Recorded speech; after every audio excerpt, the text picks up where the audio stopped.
On today's episode of WatchJRGo, we are back in the shop with Eric's 300,000-mile Raptor we've been using for WatchJRMow. And a lot of you have been mentioning in the comments that while people are out mowing, their stuff can disappear, walk away. You know what I mean. And today, we're going to protect us from that.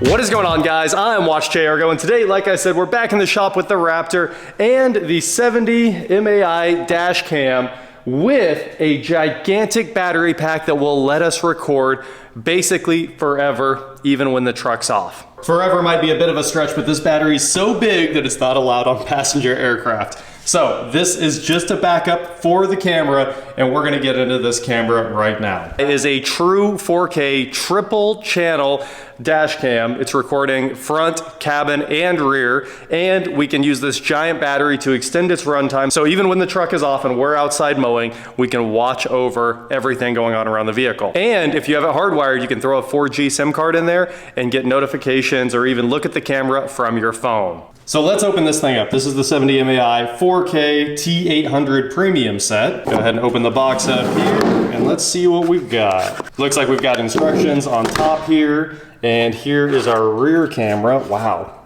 she thick, 4K Ultra HD. This is the IMX678 sensor. If you guys remember, a lot of old cameras claim to be 4K, but they didn't actually, the camera sensor itself didn't actually have that resolution. This does. This is a true 4K sensor from Sony, so that's always awesome, and it has incredible low light visibility as well. There's our front 4K camera right there, and then this is the cabin camera that you can move up and down. Woo, check it out. In the instruction packet here, 512 gig micro SD card. That's a monster. And also screen protectors and additional adhesive if you have to move this thing. So here's the mount for the camera and the cable that runs to the rear. A big USB cable for power to the camera. This is the mount that goes on the windshield. And this is the cigarette lighter power for it. And they even include a second USB port for you to plug something else in if you want. 70 MAI right there and an additional one on the bottom. So we're gonna be setting this up with the 4G hardwire kit, and we also have a circular polarizer right there that's made for the front camera. And then this is the cable to charge the dash cam battery pack. And this is the dash cam battery pack, which is a monster. I don't even know if I can pick it up one-handed. Wow, what a battery. All right, so I'm sure it's got some charge in it. Turns right on. Looks like 75% charged right out of the box. DC input from the cigarette lighter right there if you want. And then there's the 12 volt output to the camera. So you just have to hide this somewhere. I think the plan is to hide this under the back seat, so the camera can just run forever on this battery. In the box with the dash cam battery, there are multiple fuse taps right here, so you can get 12 volt power from the battery on your car directly into it. And then of course from there, we'll run this cable back to the battery. They included some Velcro and some cable ties to make sure your install is nice and clean, and the Velcro is like perfect to mount on the nice clear spot of the battery. And then we've got another USB-C cable to run all the way up to the camera to power that. And if you don't even have a car and you just want to try out the dash cam, that should get it. There we go, there's our fully portable dash cam setup. Let's go get this thing installed in the car. It'll take me a few minutes to get all this put together, and then we will have a rocking security system set up on this car. Before we install the camera in the truck, I'm gonna put the circular polarizer on here just because it's easy to get to when it's out of the car. And then our adjustments should be nice and easy. It rotates very well. This one doesn't screw on either. It's like held on by rubber, so that's kind of nice, easy to install. And then I'll go ahead and peel the VHB adhesive backer off of there and install the camera the way I like, which is to put the mount on the camera and then just stick it in place. Another install pro tip is make sure you have the power cable already connected. I'm sure some people will do it differently, but I like to have that there so you know how high up you can mount the camera without interfering in other things. So now we'll just go ahead and put the camera right here in the center of the windshield. All right, that looks pretty good. Tucked up behind the mirror a little bit, but enough that we can use the interior camera as well. So we'll go ahead and peel that off. And now let's install our 512 gig micro SD card. We'll just slide it right in here and it should lock in place. There we go. Nice latching mechanism on the SD card. A lot of times those are too hard to get out of there, but this one's good. So now with the camera installed front and center, it's time to wire up the rear camera and get everything else hooked up. So give me a few minutes here to wire up the rear camera and get it installed on the rear glass, and then we'll be ready to start recording 3 channels at once, 2 channels of real 4K. All right guys, post-install report. You can see the camera. I mean, you saw that before right there under the mirror. The hardwire 4G kit is up here in the windshield so we can have remote access to the camera. And an interesting thing about that is you have to hardwire it into the 70 mAh battery. And it turns out we didn't have enough cable to put it all the way in the back, so what I did was put it all the way up under the dash here in the front. So I know it's tough to see, but there's the battery hanging out. It is Velcroed to the carpet and sits nicely up in there, so even if people kick it, no big deal. Now, everything's wired up. Let's get this thing going. All right, we'll turn the Raptor on here. And then I think we have to go through a little bit of initial setup. So English, yes. Oh, you click right here. Okay, cool. USA, screen switching, internal cam switch, audio recording switch. Oh, that's nice. It's good to be able to turn the microphone on and off quickly. And power button, tap this, turn on and off, double click to record emergency video. And a couple seconds later, the memory card is formatting. We do have the rear camera installed. I did put it on the sliding glass and it will slide with the glass.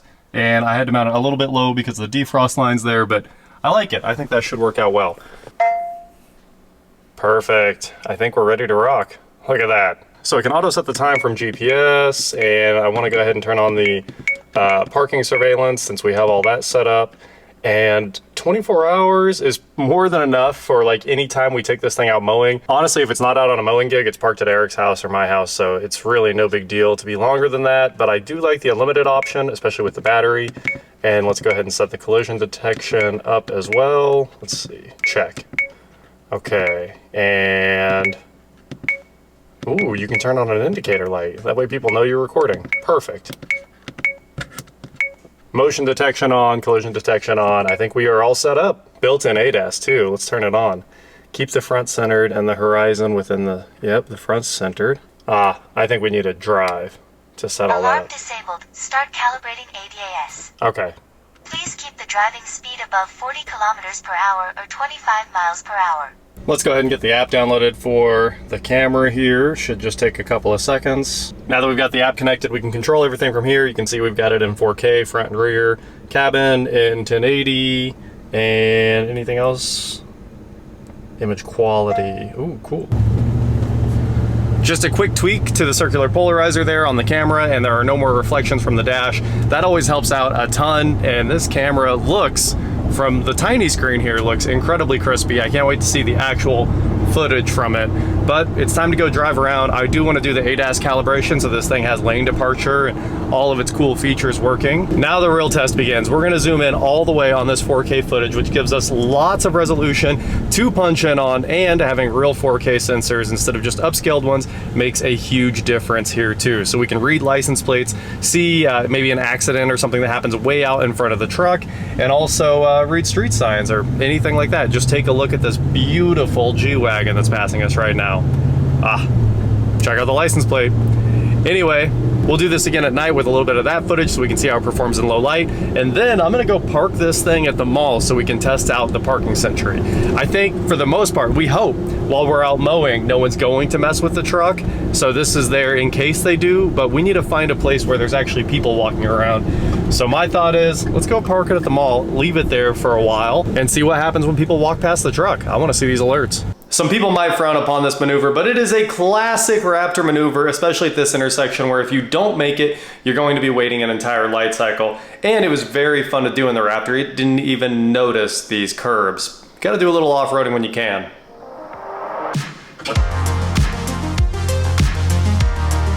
Well, we're back after a quick run to Shields. Let's see how the parking sentry did. I'm pretty sure a lot of people walked by, but let's see if they were looking at the truck or if they tried to vandalize the truck. It's always possible. And anytime you get a chance to drive through the Beechcraft Tunnel, you always take it. It's a staple of Wichita. It's a very cool tunnel, and you're driving under an active runway.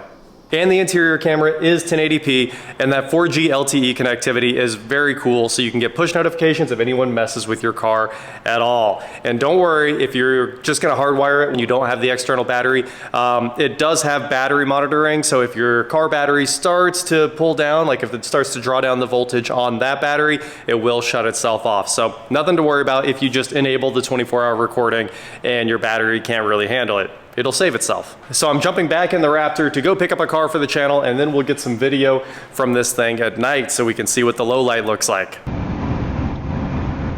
All right guys, it's finally time to go out on our late night drive, and we're just using the audio from the camera right here as well.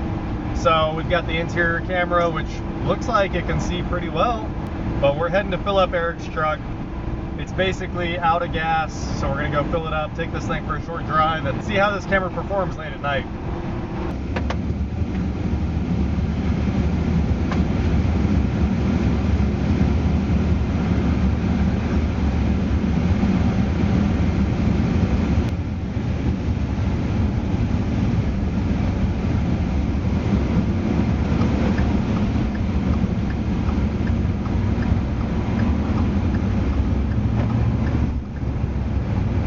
My favorite thing about the 4K T800 in the Raptor is that it's our mowing truck, and with the parking sentry, we will be able to see if anything happens to any of our tools.